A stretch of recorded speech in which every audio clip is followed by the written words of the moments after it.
साथियों, नमो बुद्धाय, जय भीम, जोहार, आदाब, सत श्री अकाल, नमस्कार। मागा जानते हैं ना मतलब इसका? Make America great again. Trump की मागा। ट्रंप अमेरिका को फिर से ग्रेट बनाना चाहता है, लेकिन यह बात समझ में नहीं आ रही कि भारत का प्रधानमंत्री मोदी भारत को अमेरिका का गुलाम क्यों बनाना चाह रहा है। आखिर ऐसी क्या मजबूरी है? क्या एप्स्टीन फाइल में इतनी बुरी तरह से मोदी फंसा हुआ है और उसके बहुत सारे सबूत, बड़े महत्वपूर्ण सबूत ट्रंप के पास हैं, जिसकी वजह से वो भारत के प्रधानमंत्री मोदी को ब्लैकमेल कर रहा है? या मोदी के यार अडानी को, जो इतनी बुरी तरह से वहां कानूनी पचड़े में फंसा हुआ है, उसकी वजह से ब्लैकमेल कर रहा है? या इन दोनों की वजह से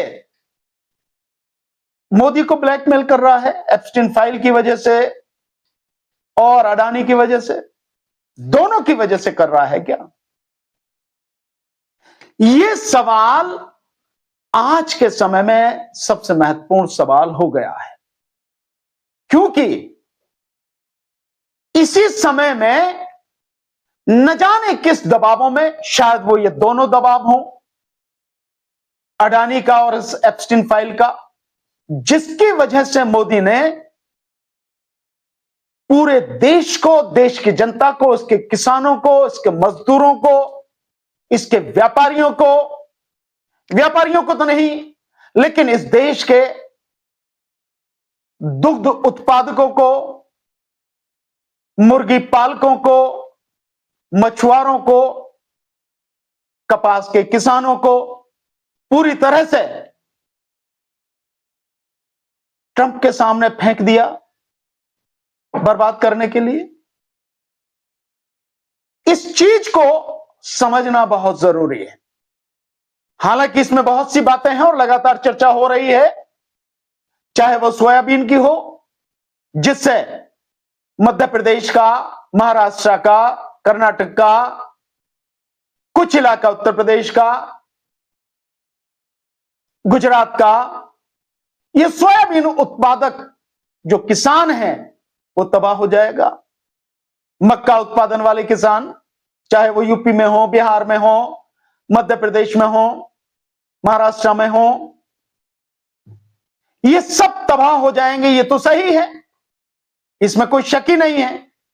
लेकिन एक बात विशेष रूप से चर्चा में है, जिस पर बहुत चर्चा हो रही है और बहुत गंभीर है, और वो बात है कपास के किसानों की।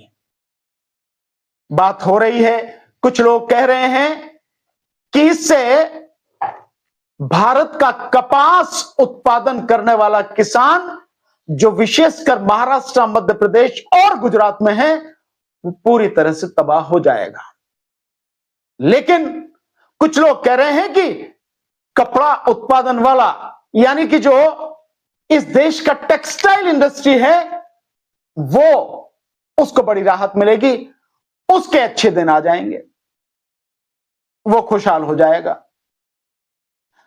लेकिन साथियों, मैं आपको पूरे विश्वास के साथ कह सकता हूं कि ट्रंप के साथ में जिस तरह की ट्रेड डील मोदी ने की है, इस देश में तमाम किसानों के साथ साथ विशेषकर कपास पैदा करने वाला, कपास का उत्पादन करने वाला किसान तो तबाह होगा ही, इस देश की टेक्सटाइल इंडस्ट्री भी तबाह होगी। दोनों तबाह होंगे, केवल एक नहीं, दोनों तबाह होंगे। और क्यों तबाह होंगे वो मैं बताता हूं।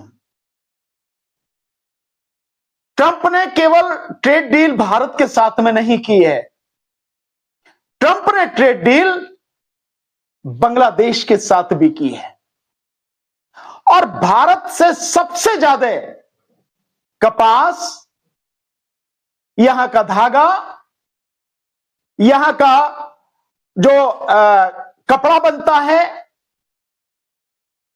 वो सब चीज और फाइबर, वो सब चीज बांग्लादेश सबसे ज्यादा लेता था। या यूं कहो, सीधे शब्दों में कहो कि भारत की कपास का सबसे बड़ा अगर कोई खरीदार था तो वो था बांग्लादेश। लेकिन अब जो अमेरिका ने बांग्लादेश के साथ में डील की है, उसने कह दिया है कि जो कपास अमेरिका से बांग्लादेश लेगा, उस कपास पर किसी भी तरह का टैरिफ यानी टैक्स यानी कस्टम ड्यूटी बांग्लादेश नहीं लगाएगा। बिना किसी टैक्स के बांग्लादेश को वो कपास लेनी पड़ेगी, वहां से वो कपास लेगा।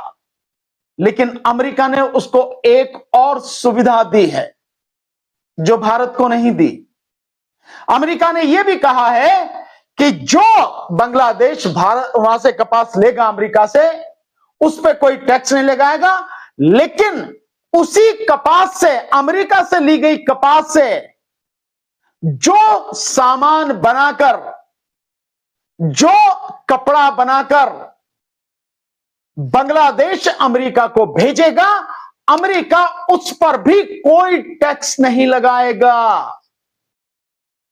लेकिन इधर भारत से जो सामान जा रहा है उस पर 18% का टैक्स अमेरिका लगा रहा है। अब आप सोचिए कि वहां से, अमेरिका से आप जो कपास ले रहे हैं, भारत भी कपास ले रहा है, बांग्लादेश भी कपास ले रहा है, दोनों ही देश उस कपास पर कोई टैक्स नहीं लगाएंगे, तो यहां तो बराबर हो गए। लेकिन उसी कपास से बनके जो कपड़ा बनकर जाएगा, जो सामान उसी कपास से बनके जाएगा, अमेरिका बांग्लादेश की उन कपास से बनी हुई चीजों पर कोई टैक्स नहीं लगाएगा, पर भारत से बने हुए सामान पर वो 18% टैक्स लगाएगा। तो सामान किसका बिकेगा? सामान किसका सस्ता होगा? स्वाभाविक है बांग्लादेश का सामान सस्ता होगा, बांग्लादेश का सामान बिकेगा, बांग्लादेश को फायदा होगा। तो इस स्थिति में न केवल जब बांग्लादेश सबसे ज्यादा, करीबन 70 से 80% कपास केवल बांग्लादेश ही खरीदता था भारत से, और अब उसने कह दिया कि कोई कपास नहीं खरीदेगा, कोई यहां का धागा, कॉटन जो धागा है वो नहीं खरीदेगा, कुछ नहीं खरीदेगा यहां से कपास से संबंधित, तो ये बंद हो गया। तो जो कपास यहां पैदा हो रही है, जो किसान यहां कपास पैदा हो रहे हैं, उसे कौन खरीदेगा? उसे खरीदने वाला कोई नहीं है, तो किसान मर गया। और यहां का जो बिजनेसमैन है, यहां की जो टेक्सटाइल इंडस्ट्री के लोग हैं, वो भी भारत के किसानों की कपास को नहीं खरीदेंगे, क्योंकि अमेरिका से उन्हें सस्ती कपास मिलेगी। लेकिन बावजूद इसके वो अमेरिका में अपना सामान बेचने में सफल नहीं हो पाएंगे, क्योंकि बांग्लादेश वहां पर उससे सस्ता सामान बेचेगा, क्योंकि अमेरिका उसके सामान पर कोई टैक्स नहीं लगा रहा और भारत के सामान पर 18% टैक्स लगा रहा है। तो तबाही दोनों की हुई, कपास के किसान भी मरेंगे और टेक्सटाइल इंडस्ट्री भी मरेगी, और फिर शुरू होगा किसानों की आत्महत्या का सिलसिला, मजदूरों की आत्महत्या का सिलसिला, लोगों की नौकरी चली जाएंगी, लोगों के चूल्हे जलने बंद हो जाएंगे, जिम्मेदार कौन? वही जो 12 साल से देश पर राज कर रहा है, जिसने ट्रंप की गुलामी पूरी तरह से स्वीकार कर ली है और उस गुलामी में खुद तो गुलाम हो ही गया है, भारत को भी उसकी गुलामी में गिरवी रखने के लिए तैयार हो चुका है। जिम्मेदार वो होगा।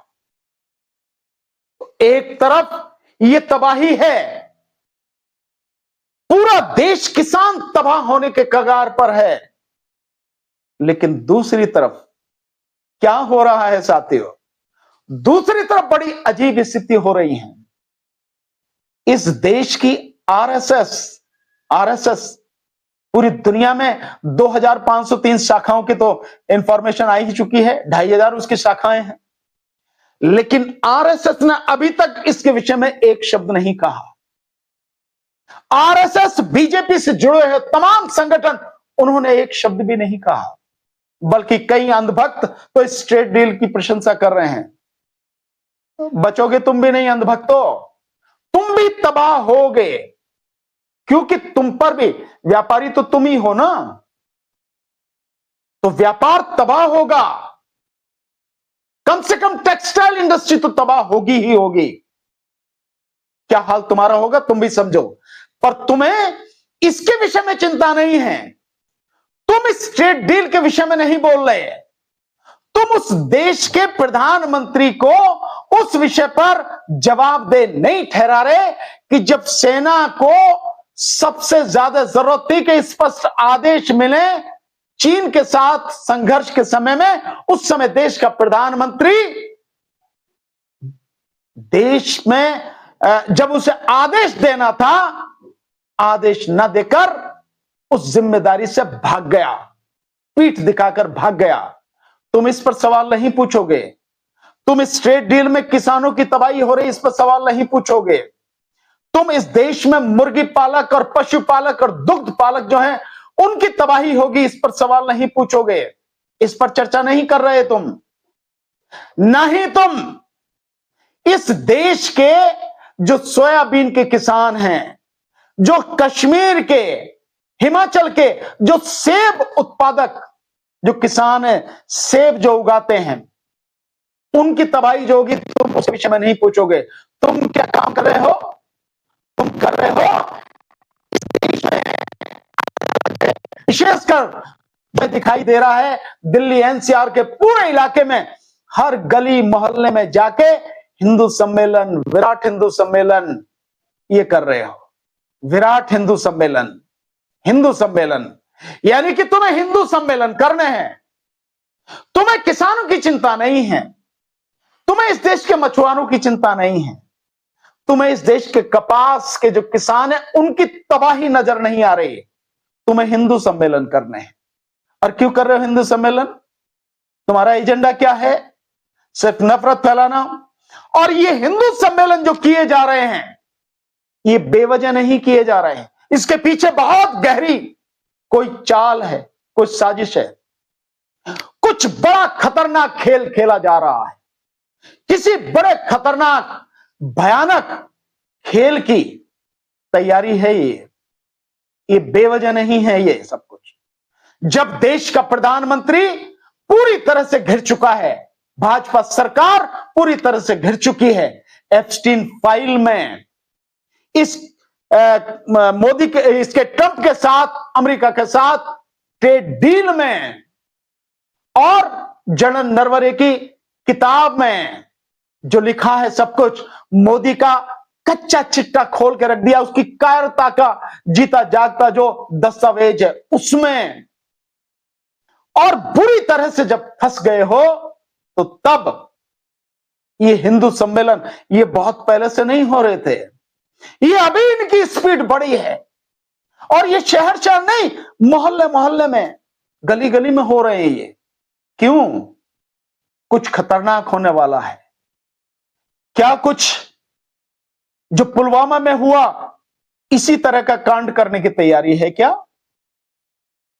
क्या जो पहलगांव में जो 26 निर्दोष भारतीयों की हत्या कराई गई, क्या उसकी तैयारी है क्या? क्या मणिपुर में जो चल रहा है उसी मणिपुर को पूरे देश में दोहराने की एक साजिश है क्या? क्या जो गोधरा में किया गया उस तरह की कोई साजिश है क्या? क्या गुजरात दंगे 2002 में किए गए उस तरह की कोई साजिश है क्या? क्या जगह जगह इस देश के, जब से मोदी आया है, इस देश के सुरक्षा प्रतिष्ठानों पर, सेना के प्रतिष्ठानों पर जो कई हमले हुए हैं, उसी तरह की किसी घटना को अंजाम देने का इरादा है क्या? जो गलवान घाटी में हुआ, जहां हमारे 20 सैनिक शहीद हो गए, और पुलवामा में जो हमारे 44 सैनिक शहीद हो गए, अर्धसैनिक बल के जवान हमारे शहीद हो गए, उसी चीज को अंजाम देने की कोई साजिश है क्या? ताकि इतना बड़ा कुछ घट जाए, या इसके अलावा भी कुछ है, कुछ ऐसा जिससे जो ये सारा सब कुछ घटनाक्रम चल रहा है, मोदी पीठ दिखाकर लोकसभा से भाग गया है और इस डील में पूरी तरह से फंस चुका है। देश का किसान मजदूर आंदोलन करने के लिए तैयार है।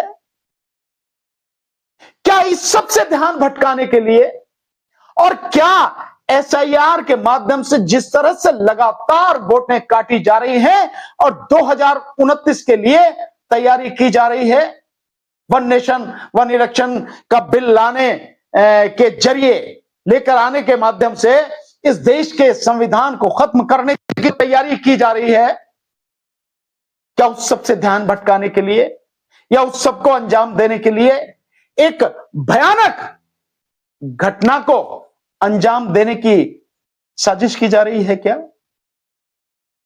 बहुत गंभीर स्थिति है साथियों। मैं यही अपनी बात को खत्म कर रहा हूं। इस देश के लोगों को इन सब चीजों पर सोचने की जरूरत है। मुझे कहीं ना कहीं ऐसा लगता है, माहौल ऐसा अजीब सा है कि कुछ बड़ा घटने वाला है। कहीं कुछ ऐसा तो नहीं है कि ऐसा घटाया जाए, ऐसी कुछ घटना को अंजाम दे दिया जाए जिससे लोग भावुक होकर बाकी सारी चीजों को भूल जाएं और इनके कुकर्मों को माफ कर दें। कुछ ऐसा तो नहीं हो, कुछ जरूर रहा है। इस पर सोचने की जरूरत है साथियों। इस देश में बहुत ही सजग रहने की जरूरत है। हिंदू मुस्लिम दंगा भी कराया जा सकता है, कुछ भी कराया जा सकता है। सभी लोगों को जागरूक रहने की जरूरत है। Thank you.